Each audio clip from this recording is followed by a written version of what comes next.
Bull versus bear, लेकिन किस पर और क्यों, ये बड़ा सवाल है। बहुचर्चित स्टॉक वो है पेटीएम।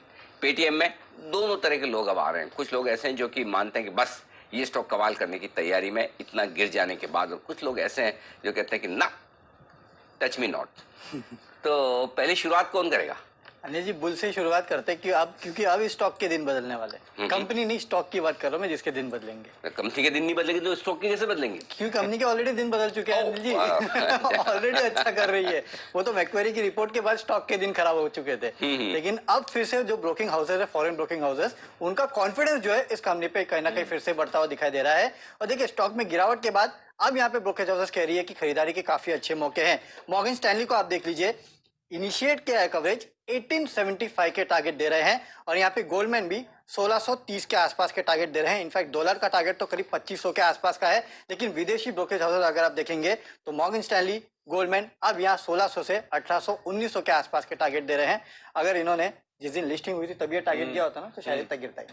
बिल्कुल, बट डेफिनेटली अगर आप देखें तो ब्रोकरेज हाउस जो मैक्वेरी है वो 1200 के रुपए के जो लक्ष्य दे रहे थे, उसका जो तर्क है वो भी क्लियर है, और ये कहीं ना कहीं अभी भी मार्केट में काफी ब्रोकरेज हाउसेज में मेंटेन्ड है। इनफैक्ट जेएम फाइनेंशियल भी यहाँ पर बिकवाली की राय के साथ 1240 रुपए के टारगेट ही दे रहे हैं। और इसमें सबसे बड़ी चीज ये है, आप देखिए इशू प्राइस से अभी भी 38% नीचे है, एंड मोर इंपॉर्टेंटली इस साल का सबसे कमजोर लिस्टिंग है। बट डेफिनेटली अगर आप देखें तो भारत का सबसे बड़ा आईपीओ है, और उसके बाद इस तरह की जो लिस्टिंग हुई है, कहीं ना कहीं मार्केट में ये सेंटीमेंट बन रहा है कि ये जो ओवरऑल स्टॉक का प्राइसिंग परफॉर्मेंस है वो बहुत ज्यादा अपसाइड अभी भी नहीं दिखाएगा। देखिए, सबसे ज्यादा कंपनी के पास अगर कुछ इंपॉर्टेंट होता है ना तो उसका बिजनेस मॉडल होता है। इस कंपनी के पास फर्स्ट मूवर एडवांटेज था, और काफी सारे प्रोडक्ट्स ऐसे होते हैं जो कि ब्रांड की आइडेंटिटी बनते हैं, लेकिन काफी कम ब्रांड्स ऐसे होते हैं जो कि प्रोडक्ट की आइडेंटिटी बनते हैं, और उसमें से एक है पेटीएम। आप कभी भी जाके पेमेंट की बात करेंगे तो यही कहते हैं कि पेमेंट करो, पेटीएम करो। तो जाहिर सी बात है ये एक बहुत बड़ा ब्रांड है, और ये सबसे बड़ी मजबूती है इस कंपनी की। एक बड़ा डिजिटल ब्रांड है, और आने वाले दिनों में काफी सारी अपॉर्चुनिटीज इस कंपनी को मिलती रहेगी, और ब्रांड्स कभी मरते नहीं। एक बात याद रखिए, आपने एक एग्जांपल देता हूँ, नेस्ले में आप देख लीजिए क्या हुआ था।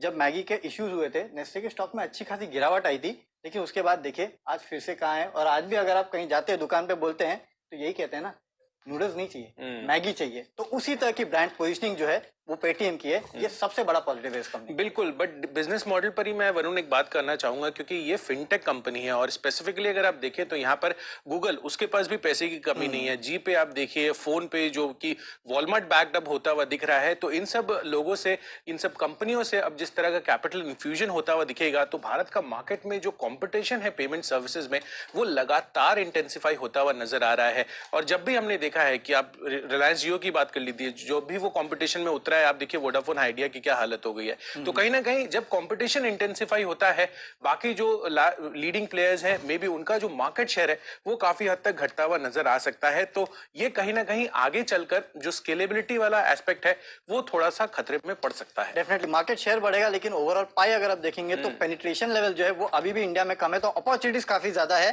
साथ ही साथ डिजिटल पेमेंट की आपने बात की, तो वहां से नए ग्राहक जो है वो एक कंपनी लगातार जोड़ती जाएगी, और नए ग्राहक के जोड़ने के चलते अन्य सर्विसेज जो है उसमें भी इस्तेमाल हो सकता है। तो काफी हद तक क्रॉस सेलिंग बोल सकते हैं, या फिर क्रॉस रेवेन्यू की काफी अपॉर्चुनिटीज है, जिससे इस कंपनी को आगे काफी फायदा हो। बिल्कुल, और यहाँ पर हम ये भी चीज देख रहे थे लेकिन कि बिजनेस सेगमेंट जो है ना वो काफी वैरायटी वाले हैं। इनके 3 बड़े बिजनेस सेगमेंट्स हैं, वहां पर और सब सेगमेंट्स हमें देखने को मिल रहे हैं, और इसी वजह से आप देखिए इनके नतीजे जो है ना बहुत ज्यादा आकर्षक और एनकरेजिंग नहीं दिख रहे हैं। अभी भी जो मुझे नजर आ रहा है, कई नए ग्राहक जुड़ने के बावजूद भी इनका जो कामकाजी घाटा है वो कहीं ना कहीं अभी भी मेंटेन्ड है। तो वो अब कब पॉजिटिव होगा, और उसके बाद बॉटम लाइन में कितना प्रॉफिट आएगा, और फाइनली शेयर होल्डर्स को किस हिसाब से रिवॉर्ड होता हुआ दिखेगा, ये एक बड़ा सवाल है। लेकिन फाइनेंशियल सर्विसेज में ये कंपनी मुनाफे में आ सकती है, कहीं ना कहीं ब्रोकरेज हाउसेस ये एस्टिमेट लगा रहे हैं, और लो कॉस्ट फाइनेंसिंग के चलते आगे चल के वॉल्यूम्स में अच्छी खासी बढ़ोतरी होगी।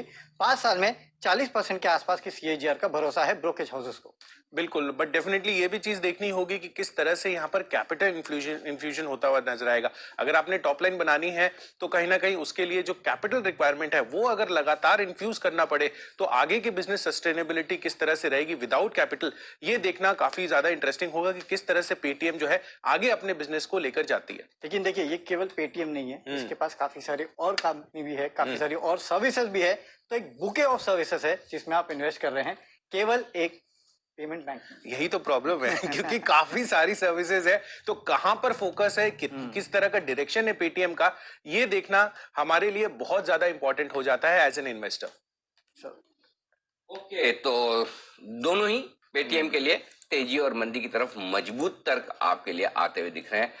भाव से अच्छा है, और बाकी तो देखो दोनों तरफ की वो बहुत ही स्ट्रांग है इस स्टॉक में, लेकिन हाँ डिसाइड करना मुश्किल। हाँ, डिस्काउंट करना मुश्किल। ये वही वाला, ये परफेक्ट, ये मतलब ये वैसा है, हर 6 महीने इसमें बुल बेयर बन सकता है, ये वैसा स्टॉक हो गया जैसे आईटीसी अपना वोडाफोन है। हाँ। वैसा ये भी अभी हो जाए। एक्चुअली इसमें इशू क्या है कि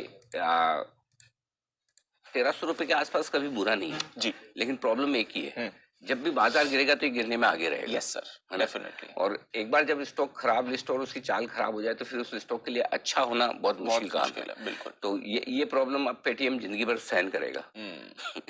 तो ये रहने वाली है। इसलिए बहुत ही हाई रिस्क हाई रिटर्न वाले ट्रेडर्स के लिए काम का है, बाकी नहीं। तो ये